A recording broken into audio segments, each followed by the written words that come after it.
Hi hello welcome to our channel. నేను మీ సిరి మీకోసం ఇష్టమైన సకుడా ఎపిసోడ్ తీసుకొచ్చేసా.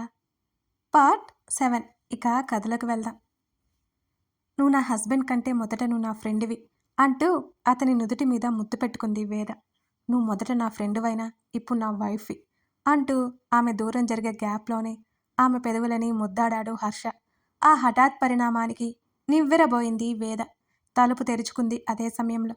నర్సు వెళ్ళిపోయాక తలుపు తట్టిన విజయ్ లోపల నుంచి ఎటువంటి రెస్పాన్స్ రాకపోవడంతో నెమ్మదిగా తలుపు తోశాడు. వేద చుట్టూ అల్లుకొని ఉన్న హర్ష చెయ్యి మాత్రమే కనిపించింది. అతని మీదకి ఒరిగి ఉన్న వేద కనిపించింది. చప్పున అవతలకు వచ్చేసి తలుపు వేశాడు విజయ్. వాళ్ళిద్దరి మధ్య ఉన్న దూరం పోయిందని భావించి చిన్నగా నవ్వుకుంటూ బయట కూర్చున్నాడు విజయ్. తలుపు తీసిన చప్పుడు వేసిన చప్పుడు రావడంతో వేద హర్ష మాయ నుంచి బయటపడి గట్టిగా అతన్ని నెట్టివేసింది. అసలే బెనికిన చెయ్యి ఆమె తోపుడికి నొప్పి ఎక్కువై కీచుగా అరిచాడు హర్ష. అబ్బా, నువ్వే నా చేతిని విరగ్గొట్టేలా ఉన్నావు, వేద వైపు కోపంగా చూస్తూ అన్నాడు. బుద్ధి లేదు హర్ష నీకో. ఆమె సిగ్గుతెరలను ఎంత కష్టంగా దాచుకుంటూ కళ్ళలో కోపాన్ని ప్రదర్శిస్తూ మాట్లాడిందో ఆమెకి తెలుసు. దాని గురించి నువ్వు కొత్తగా చెప్పకు అన్నాడు హర్ష. పిచ్చిగా వాగావంటేనా? ఏం చేస్తావు, డివోర్స్ ఇస్తావు అంతే కదా అన్నాడు హర్ష. నిజంగానే నాకు బుద్ధి లేదు. నీ గురించి తెలిసి కూడా ఎంత కంగారు పడ్డానో. నువ్వు ఎంత ఇడియట్వో తెలిసి కూడా మాటలు అనవసరం. ఆంటీని అంకుల్ని రమ్మని చెప్పాను, వస్తున్నారు అని కోపంగా అక్కడి నుంచి వెళ్ళిపోతున్న ఆమె చేతిని గట్టిగా పట్టుకున్నాడు హర్ష. వేద స్మూత్గా పిలిచాడు. ఆమె అత్యంత కోపంగా చూసింది అతన్ని. ఇక్కడ ఉండడం నా వల్ల కాదు, ప్లీజ్ వేద డిశ్చార్జ్ చేయించు హర్ష బ్రతిమాలతో ముఖం పెట్టాడు. వేద ముఖంలో ఒకలాంటి నవ్వొచ్చింది. హర్ష చేతిని మెల్లిగా వదిలించి అతని ముఖంలో ముఖం పెట్టి, వారం రోజులు నువ్వెక్కడే ఉండేలా నేనే చూస్తా, అప్పుడు కుదురుతుంది నీకు తిక్క అని పొగరుగా జుట్టు వెనక్కి వేసుకుని బయటికి వెళ్ళిపోయింది వేద. ఆమె ఇచ్చిన షాక్కి అమ్మ రాక్షసి గట్టిగా పగబట్టేసింది. గుండెల మీద చేయి వేసుకున్నాడు హర్ష. తన తల్లిదండ్రులు ఇక్కడికి రావడం ఏమాత్రం ఇష్టం లేదు హర్షకి. తన క్రికెట్ ప్రాక్టీస్ గురించి, తన తండ్రి పీకని క్లాస్ లేదు. ఈ వేదకు నిజంగానే బుద్ధి లేదు.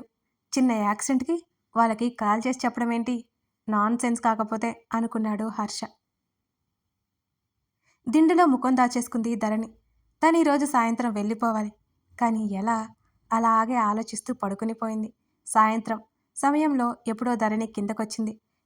తయారై ఉన్న అత్తమామను చూసింది. ఎక్కడికి వెళ్తున్నారు అనుకుంటూ దగ్గరికి వెళ్ళింది ధరణి. ధరణి, మేము వచ్చేసరికి లేట్ అవుతుంది, భోజనం చేసి పడుకో. ఇవాళ ఎక్కడికి వెళ్ళలేకపోయాం, రేపు తప్పకుండా వెళ్దాం సరేనా? ధరణి గడ్డం పట్టుకుని చెప్పింది మాలవిక. అయోమయంగా చూసింది ధరణి. చెప్పడం మర్చిపోయా, ఉదయం నా ఫ్రెండ్ కాల్ చేసింది, తన కూతురి బర్త్డే పార్టీ. నేను మీ మావయ్య తప్పక వెళ్ళాలి, లేకపోతే దాని గొడవ భరించలేను. నేను ఏదో మాటలో పడి మర్చిపోయి ఫోన్ చేసి గొడవ పెట్టేసుకుంది. ఇప్పుడు హడావుడిగా బయలుదేరుతున్నా, కాస్త ఆలస్యంగా ఇంటికి వస్తాం. నువ్వు గగన్ భోజనం చేసేయండి. గగన్ నేను లేకపోతే ఫుడ్ సరిగ్గా పట్టించుకోడు, అది కొంచెం చూడు. అప్పగింతలు చెబుతున్నా తన అత్తయ్యకి వెళ్ళిపోతాను అని చెప్పలేకపోయింది ధరణిగా. ఇప్పుడు వెళ్తానని ఎలా చెప్తుంది అసలు తను? సరే అంటూ గుండ్రంగా తలాడించింది ధరణి. నిన్ను కూడా తీసుకెళ్దామని అనుకున్నాను, కానీ అక్కడ కొందరి చూపులు మంచివి కాదు, అందుకే నిన్ను తీసుకెళ్ళట్లేదు. జాగ్రత్త, గగన్ బయటకు వెళ్ళినట్టున్నాడు, ఇప్పుడే రాడు, పని వాళ్ళు ఉంటారు, ఫోన్ దగ్గర పెట్టుకో అని మాలవిక బోల్డన్న జాగ్రత్తలు చెప్పేసింది ధరణికి. ఆవిడ వెళ్ళిపోయింది. ధరణి నిరుత్సాహంగా సోఫాలో కూలబడింది. తనే కాఫీ కలుపుకుని తాగుతూ కూర్చుండగా తల్లి కాల్ చేసింది. ధరణికి ఇంకా నీరసం వచ్చేసింది. కాల్ లిఫ్ట్ చేసింది. అక్కడే ఉండమని తల్లి గొడవ, ఉండను అని ధరణి గొడవ. పనిలో పనిగా తండ్రితో మాట్లాడి తల్లి నోరు మూయించి ధరణి రిలాక్స్ అయింది. ఈ అమ్మకి ఏం తెలుసు తన బాధ? ఊరికే చెప్తుంది, తను కదా పడేది. ధరణి గగన్ కోసం భోజనానికి చూసి చూసి అతనికి కాల్ చేసింది. కాల్ లిఫ్ట్ చేయగానే, నాకు లేట్ అవుతుంది, వచ్చినప్పుడు డోర్ ఓపెన్ చేయి చాలు, నేను బయట చేసిస్తాను. అతను మరో మాటకి తావివ్వకుండా కాల్ కట్ చేశాడు. ధరణికి ఎక్కల్లేని కోపం ముంచుకొచ్చింది. ఒళ్ళు మండిపోయింది కూడా. కానీ తనేం చేయగలదు? ఒక్కదానికే తినాలనిపించకపోయినా ఆ పిచ్చి కోపంలో ఏదో తినేశానన్నట్టు అనిపించి హాల్లోనే కూర్చుంది. 10 గంటలకల్లా పనివాళ్ళు వెళ్ళిపోయారు. మాళవిక మరొక షాక్ ఇచ్చింది ధరణికి. వాళ్ళు వచ్చేసరికి ఇంకా లేట్ అవుతుందని మాళవిక మెసేజ్ చేసింది. గగన్ ఏమో ఇంకా రాలేదు. తనకి నిద్ర ముంచుకొస్తోంది. అయినా ఇక్కడ తను ఉంటుంది కదా, రావచ్చు కదా అతను. అంతేలే, తను కేవలం అత్త కూతురు మాత్రమే. తనేమైనా అతని భార్య, తనకన్నీ చెప్పడానికి, రెస్పాన్సిబిలిటీగా ఉండడానికి. మళ్ళీ మనసంతా అదోలా అయిపోయింది ధరణికి. సోఫా మీద వాలి కళ్ళు మూసుకోగానే తెలియకుండానే ఆమెకి నిద్ర పట్టేసింది. కాలింగ్ బెల్ 2 సార్లు మోగినా ధరణికి మెలకువ రాలేదు. మూడోసారి మోగడం ఆలస్యం. ధరణి ఉలిక్కిపడి లేచింది. టైం చూసింది. 11 గంటలు దాటిపోతోంది. గబగబా వెళ్ళి తలుపు తెరిచింది. గోడలు పట్టుకొని నిలబడి కనిపించాడు గగన్. అంత ఆలస్యమైంది ఏంటి అని అడిగి కడిగాలనిపించినా అంత ధైర్యం లేదు కదా పాపం ధరణికి. ఎంతసేపు అలా ఉంటావు, తప్పుకో. అతని స్వరం నెమ్మదిగా వచ్చింది. చిరాగ్గా కసురుతూ గట్టిగా మాట్లాడే అతను ఇంత చిన్నగా ఎందుకు మాట్లాడుతున్నాడో ధరణికి అర్థం కాలేదు. ధరణి పక్కకు తప్పుకోగానే అతను లోపలికొచ్చాడు. తలుపు వేసి వెనక్కి తిరిగిన ఆమె మీదకి వస్తున్న అతన్ని చూసి కళ్ళు పెద్దవి చేసుకుంది ధరణి. ఆగండోయ్, మీతో ఓ విషయం చెప్పాలి. మన ఛానల్ని కొత్తగా చూస్తున్నట్లయితే సబ్స్క్రైబ్ చేసుకోవడం మర్చిపోకండి. సబ్స్క్రైబ్ బటన్ మీద క్లిక్ చేసి ఆ పక్కనే ఉన్న బెల్ సింబల్ని క్లిక్ చేయండి. చేశారు కదా, ఇక కథలోకి వెళ్దాం. తలుపుకి అతుక్కుపోయి ద్వారబంధరాన్ని గట్టిగా పట్టుకుంది ధరణి. ఆమె మీద పడిపోయి తమాయించుకుని ఆమె చేతి మీద చెయ్యి వేశాడు గగన్. మరో చెయ్యి తలుపు మీద వేసి ఆమె మీద పడకుండా కష్టంగా ఆపుకున్నాడు. ధరణికి ఆయాసం వస్తున్నట్టు ఊపిరి భారంగా తీసుకోసాగింది. అతనలా దగ్గరికి రాగానే ఎక్కలేని భయం వచ్చేసింది ఆమెకి. నిజం చెప్పాలంటే ఆమె నిలువెల్లా వణికిపోతోంది. అతని ఊపిరి ఆమె ముఖమంతా పరుచుకుని చిరుచెమటలు కలిగేలా చేస్తోంది. అతను నెమ్మదిగా ఆమె నుంచి దూరం జరిగాడు. అది వరకు వెళ్లకుండా సోఫాలో కూర్చుని సోఫా రెక్క మీదకు వరిగి కళ్ళు మూసుకున్నాడు. అప్పుడు గాని తేరుకోలేకపోయింది ధరణి. అతని ఫోన్ మోగగానే ఆమె ఉలిక్కిపడింది. ఫోన్ శబ్దానికి చిరాగ్గా ముఖం పెట్టి తన పాకెట్లో ఉన్న ఫోన్ టీపాయ్ మీదకి పడేశాడు గగన్. అది ఆగకుండా మోగుతోంది. అతడు అలాగే కళ్ళు మూసుకున్నాడు. అతడు తాగాడేమో అనే సందేహం వచ్చింది ధరణికి. మరోసారి గట్టిగా ఊపిరి తీసుకుని నెమ్మదిగా అతని వైపుకి నడిచింది. టీపాయ్ మీద ఉన్న ఫోన్ వైపు అతని వైపు మార్చి మార్చి చూసింది ధరణి. అతడు పడుకొని ఉన్నాడు. ధైర్యం చేసి ఆ ఫోన్ చేతుల్లోకి తీసుకుంది. మళ్ళీ కాల్ వచ్చింది. రాజేష్ అని ఉంది. ధరణి కాల్ లిఫ్ట్ చేసి చెవి దగ్గర పెట్టుకుంది. గగన్ గగన్, ప్రణతి మామూలుది కాదురా. నీ డ్రింక్లో ఏదో కలిపింది. రాజేష్ మాటలు కూడా చాలా ముద్దగా వస్తున్నాయి. ప్రణతి ఎవరు? ధరణి గుర్తు చేసుకోవడానికి ప్రయత్నం చేసింది. బుద్ధిగా పడుకో, ఆంటీకి తెలిస్తే చంపేస్తుంది. అప్పటికే మాట్లాడడం అయిపోయినట్టు రాజేష్ కాల్ కట్ చేశాడు. ఎవరు విన్నారో అని అతను ఆలోచించే స్థితిలో లేడు. ఆ సమయంలో గగన్కి విషయం చెప్పాను అని కునికి తీయడానికి పూనుకున్నాడు రాజేష్. ధరణికి ఏదో అర్థమైనట్టుంది. ప్రణతి ప్రణతి ఆ పేరు కోసం ఆలోచించి టక్కున గుర్తుకొచ్చినట్లు గబాల్న ఫోన్ అక్కడే పెట్టేసింది. గగన్ దగ్గరికి పరిగెత్తింది.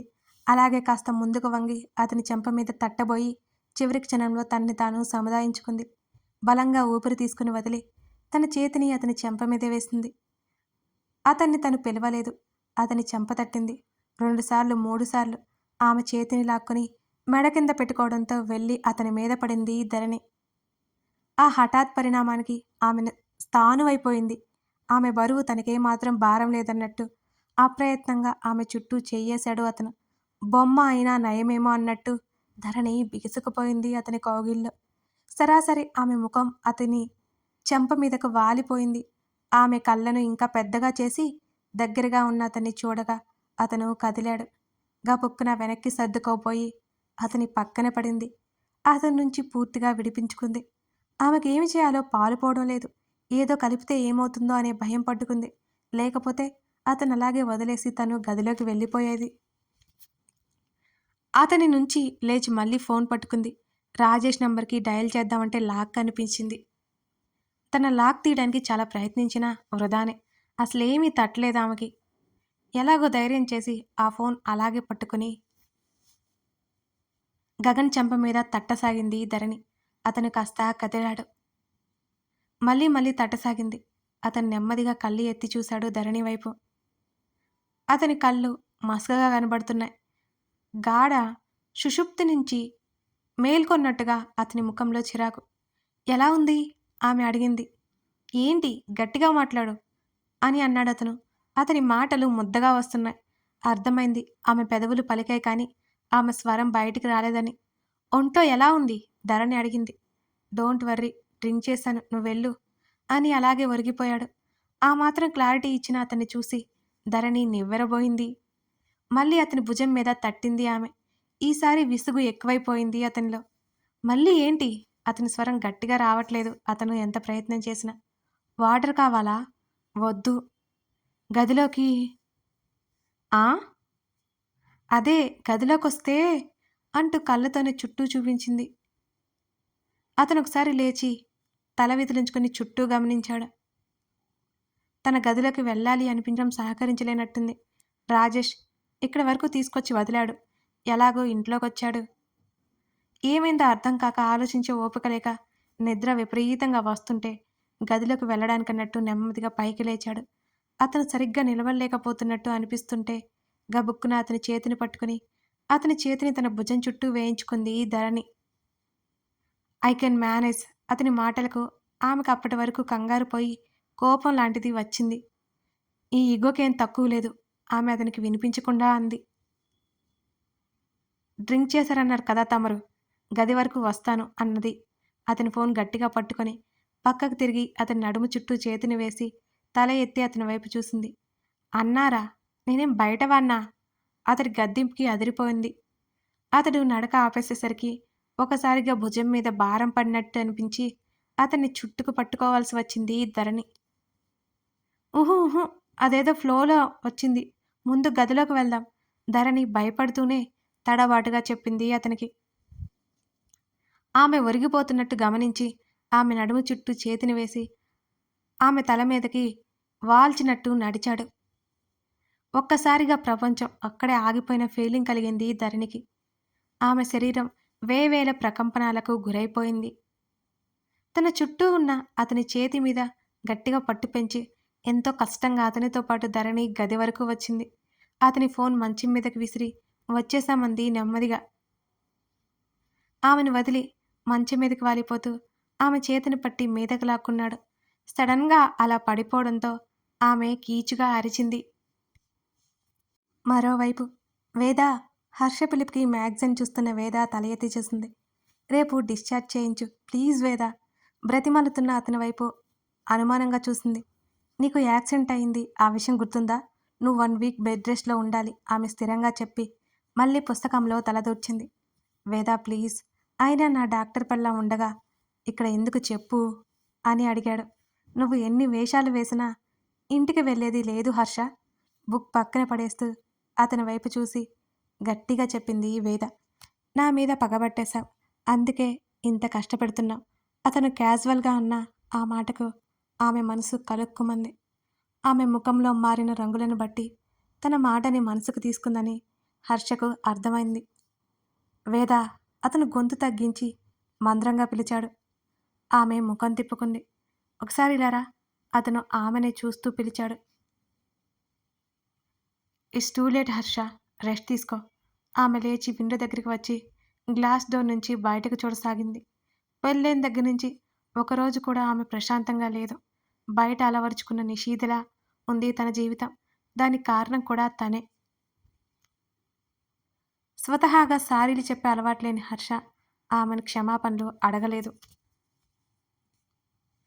కాసేపటికి వెనక్కి తిరిగి చూసిన వేదకి అతను కళ్ళు మూసుకొని కనిపించాడు. నెమ్మదిగా నడిచి వచ్చి కాళ్ళ వైపు ఉన్న దుప్పటి అతని మెడ వరకు కప్పింది. మెడిసిన్స్ ప్రభావంతో గాఢ నిద్రలోకి జారుకున్నట్టు అతని గుండె భారంగా కదులుతోంది. ముందుకు వంగి అతని నుదురు మీద పడుతున్న జుట్టును వెనక్కి తోసి నుదుటిన ముద్దు పెట్టుకుంది వేద. మన లైఫ్లో ఇన్ని రోజులు రైలు పట్టాలే మిగిలిపోయింది హర్ష. నీ మీద నాకున్న ప్రేమ చావదు, నా మీద నీకు కొత్తగా ప్రేమ పుట్టదు. అదే నువ్వు మరొకరిని పెళ్లి చేసుకుంటే, నువ్వు కావాలనుకున్న ఆ పెళ్లి తర్వాత ప్రేమ ఈ పాటికి నీకు లభించి ఉండేది. ఫూల్‌ని నేను. నిన్ను ఏదో సంతోషపెట్టాలనుకున్నాను. నేను సంతోషంగా బ్రతకాలనుకున్నాను. ఇదంతా నా ఫూలిష్‌నెస్. ఫ్రెండ్‌గా ఉన్న నిన్ను పెళ్లి చేసుకుంటే నువ్వు అక్కడే ఆగిపోయావు. నేనే గాలిలో కోటలు కట్టుకున్నాను. అవి కూలిపోయాయి. ఆమె కన్నీళ్లు హర్ష చెంప మీద పడ్డాయి. అతను కాస్త కదిలాడు. ఆమె చప్పున కళ్ళు తుడుచుకుని అతని చెంప మీద నిమిరింది. అతన్ని చూస్తూ దూరంగా ఉన్న చిన్న బెడ్ మీద ముడుచుకుని పడుకుంది. తన చుట్టూ ఉన్న అతని చేతి మీద గట్టిగా పట్టు పెంచి ఎంతో కష్టంగా అతనితో పాటు గది వరకు వచ్చింది. అతని ఫోన్ మంచం మీదకు విసిరి వచ్చేసామంది నెమ్మదిగా. ఆమెను వదిలి మంచం మీదకు వాలిపోతూ ఆమె చుట్టూ చేతిని పట్టి మీదకు లాక్కున్నాడు గగన్. సడన్గా అలా పడిపోవడంతో ఆమె కీచుగా అరిచింది. ష్! ఆమె పక్కన చేర్చే ఆమె గుండెల్లో ముఖం దాచుకున్నాడు గగన్. అసలు ఏం జరుగుతుంది? ధరణి మెదడు మొద్దుబారిపోయినట్టు అనిపించింది అతని పనులు చూశాక. ఆమె శరీరం అంతా వణుకుతోంది.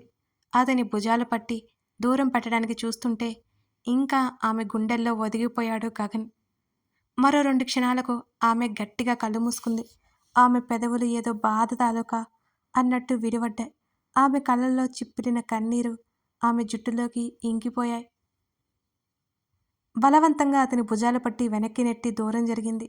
అతను వెన్నెలకలా తిరిగిపోయి మరోవైపుకు తిరిగి అలాగే నిద్రలోకి జారుకున్నాడు. పెరిగిపోతున్న గుండె వేగాన్ని అదుపు చేసుకోవడానికి గుండె మీద చేయి వేసుకుని ఇంకా ఆ బట్టల్లో అలాగే ఉండిపోయిన అతన్ని అలాగే వదిలేసింది. గబగబా ఆ గదిలో నుంచి బయటపడింది ధరణి. ఆ రాత్రి ఆమెకు నిద్ర అనేది దరి చేరలేదు అసలు. మరునాడు భారంగా కళ్ళు తెరిచాడు గగన్. తల పట్టుకొని కూర్చున్నాడు. తల అంతా పగిలిపోతున్న ఫీలింగ్ కలిగింది. అతనికి డ్రింక్ చేయడం కొత్తేమీ కాదు. స్నేహితులతో సరదాగా అప్పుడప్పుడు టైం స్పెండ్ చేస్తుంటాడు. ఎప్పుడూ లేనిది రాత్రి ఏదో అయినట్టు ఫీలింగ్ అతనిలో. ఇంటికి ఎలా వచ్చాడో కూడా గుర్తులేదు. 2 చేతులతో కళ్ళను గట్టిగా తుడుచుకుని కళ్ళు తెరిచి చూశాడు. చిరాగ్గా అనిపిస్తుంటే ఫ్రెష్ అయి వచ్చాడు. తల తుడుచుకుంటూ, తలనొప్పి అనిపిస్తే కణతలు నొక్కుకుంటూ అప్రయత్నంగా బెడ్ వైపు చూశాడు అతను. చెవికమ్మ బెడ్ మధ్యలో పడి ఉంది. అతని కళ్ళు చిన్నవైనాయి. దగ్గరగా వెళ్ళి దాన్ని చేతుల్లోకి తీసుకున్నాడు. అతను రాత్రి ఏం జరిగిందో గుర్తు చేసుకోవడానికి ప్రయత్నించాడు. కానీ గుర్తుకు రాలేదు. తల గట్టిగా విదిలించి ఆ చెవికమ్మని తీసుకెళ్లి భద్రంగా పెట్టాడు. తన బెడ్షీట్ నలిగి ఉంది. తన గదిలోకి ఎవరొచ్చుంటారు? తన్ని ఎవరు తీసుకొచ్చుంటారు? తన మమ్మీ వాళ్ళు వెళ్తే ఇంకెవరుంటారు? ధరణి ఉంటుంది. ఏం జరిగిందో? పనమ్మాయి వచ్చి గది క్లీన్ చేసి వెళ్ళిపోయింది.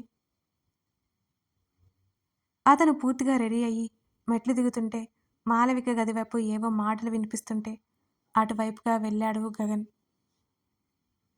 ధరణి, ఏంటి ఏదో మాట్లాడాలని సైలెంట్ అయ్యావు? ధరణి లోపల ఉందని అతని అడుగులు అక్కడే ఆగిపోయాయి. అత్తా అంటూ మాలవికని కౌగిలించుకుని నేను వెళ్ళిపోతానత్తా, ధరణి ఏడ్చింది. ఆమె రియాక్షన్కి లోపల మాలవికతో పాటు బయట గగన్ కూడా ఉలిక్కిపడ్డాడు. ఎందుకు ఏడుస్తుంది? చిరాగ్గా విసుక్కున్నాడు. అందులో నిన్న రాత్రి తనేమైనా మిస్బిహేవ్ చేశాడా అనే ఆలోచనకి అతను అదిరిపడ్డాడు. ధరణి, ఏమైందే? ఎందుకు ఏడుస్తున్నావు? మాలవికకి మతిపోయినట్టు ధరణి వైపు చూస్తుంది. నేను హాస్టల్కి వెళ్తాను. ఏమైంది ఇక్కడ? చెప్పు. నీ మనసునంత కష్టపెట్టిన విషయం ఏంటి? ధరణి గడ్డం పట్టుకుని బ్రతిమాలినట్టుగా అడిగింది మాలవిక. ఏం లేదు. ఏం చెప్పాలో అర్థం కాలేదు ధరణికి. ఏది జరిగింది చెప్తావా లేదా? లేకపోతే మీ మామయ్యతో చెప్పమంటావా? ఆ మాటకి ధరణి బెదురుగా చూసింది తన అత్త వంక. నిజంగానే నిజం అత్త, ఏం లేదు. అది అది అమ్మా నాన్న లేకుండా ఫస్ట్ టైం వచ్చాను కదా, ఏదోలా ఉంది. ధరణి అప్పటికప్పుడు అబద్ధం అల్లేసింది తన అత్త దగ్గర, అసలు విషయం దాచి. గగన్ కళ్ళు చిన్నవయ్యాయి. ధరణి చెప్పిన మాటలు అతను నమ్మనే లేదు. కథ కొనసాగుతోంది. ఇంతకీ మన గగన్ ఇప్పుడు ధరణితో మాట్లాడతాడా? ధరణి ఇంకేం చెప్పబోతుంది? చూడాలి అంటే తర్వాత భాగం చూడాల్సిందే. ఒక చిన్న విషయం అండి, మన ఛానల్కి మెంబర్షిప్ ఉంటుందండి. అంటే నేను పెట్టిన వీడియోస్ ముందుగా చూసుకోవచ్చు అన్నమాట. అది ₹59 మాత్రమే అన్నమాట. ఇదెందుకంటే మీ నుంచి నాకు వచ్చే చిన్న అప్రిషియేషన్ టైప్ అంతే. ఇంట్రెస్ట్ ఉన్నవాళ్ళు తీసుకోవచ్చు. బలవంతం ఏమీ లేదండి. బట్ మీ అప్రిషియేషన్ ఇవ్వాలనుకుంటే తప్పకుండా తీసుకోవచ్చు. అలాగే సబ్స్క్రైబ్ చేసుకొని మీ సపోర్ట్ చేస్తారని ఆశిస్తున్నాను. ఇది కొత్త వాళ్ళ కోసమండి. ఇప్పటి వరకు సబ్స్క్రైబ్ చేసుకొని సపోర్ట్ చేస్తున్న అందరికీ థ్యాంక్ యూ.